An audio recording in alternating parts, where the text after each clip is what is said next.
Mr. Speaker, there is nothing insidious or sinister about the SAMOA agreement. And I think I know where all of the melee came about.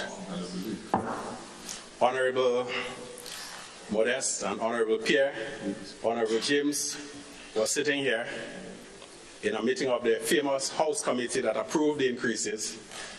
Immediately, I had to rush next door to a press conference. It transpired that while I was engaged here, our ambassador in Brussels had signed the agreement. Not being in a position to be briefed by then, I answered with the knowledge available to me at the time, no, when asked if we had already signed. And that was it, Mr. Speaker. That was Minister for Foreign Affairs Joseph Andall as he attempted to summarize what led to the propaganda surrounding the signing of the SAMOA agreement. The agreement, he said, focuses on the promotion of human rights, democratic and good governance, peace and security, and human and social development, among others. He further explained that the agreement also gives access to grant funding, investment, and private sector development through international organizations. It does not require us to change any legislation. In fact, I know of certain agreements that have caused us in the past to have to change parts of our legislation or to introduce new ones. The Spotlight Initiative, which was initiated by the previous government, being one such. The SAMOA agreement has an escape clause that any member can withdraw from it if you give 6 months written notice.